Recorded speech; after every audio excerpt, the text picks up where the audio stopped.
We're at the home of Lisa Singer today in attendance for my speech, as well as her daughters Erin and Jordan and Dylan Baldridge. Yeah, that's me, all right.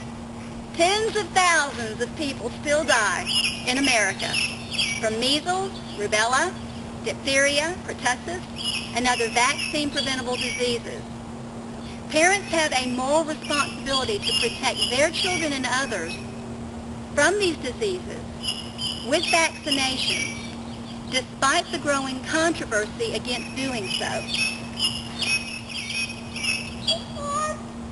If you're a parent, chances are that you've taken your children to have some or all of their vaccinations.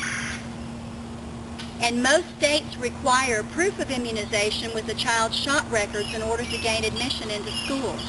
And yet most Americans have very little experience with the diseases they're protecting their children against.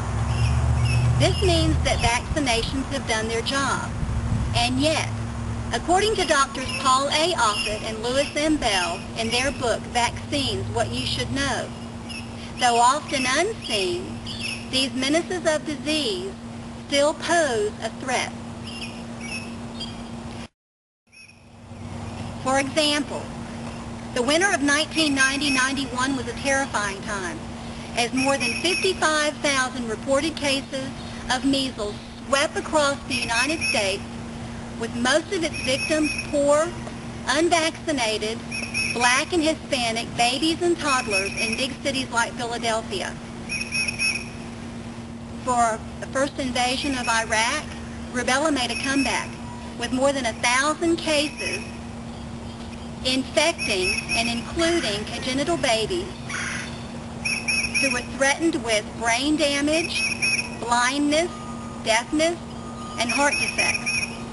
Our immunity to diphtheria may fade over time, and the disease has not disappeared, as was demonstrated in a recent epidemic in former Soviet Union, when that disease raged through former Soviet Union, infecting more than 120,000 unimmunized victims and killing 4,000.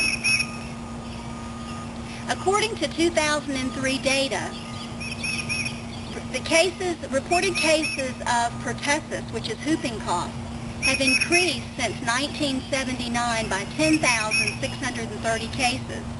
And now, more 10 to 19-year-olds will become infected with the disease. It is still one of the most contagious diseases known to man and can be fatal to infants.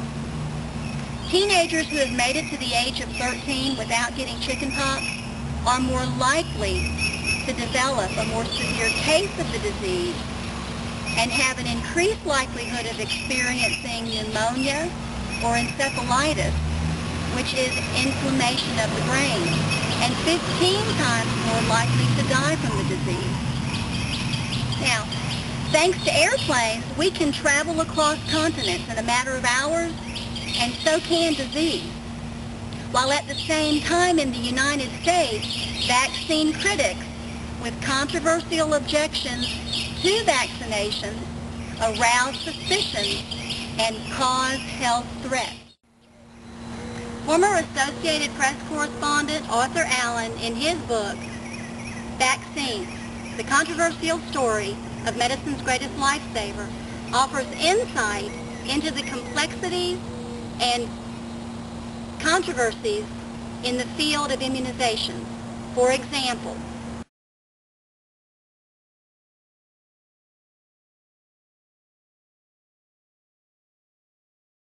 they also protect children from being over-immunized.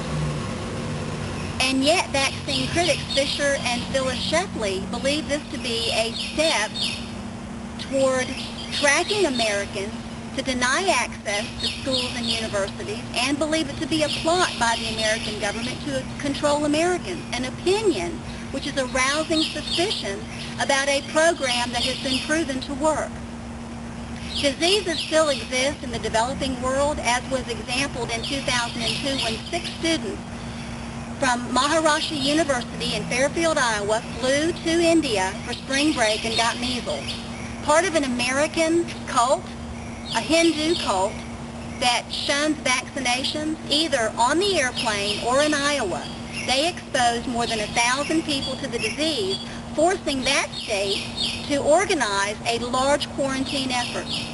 An epidemic within an epidemic can exist like it did during the measles epidemic in Philadelphia,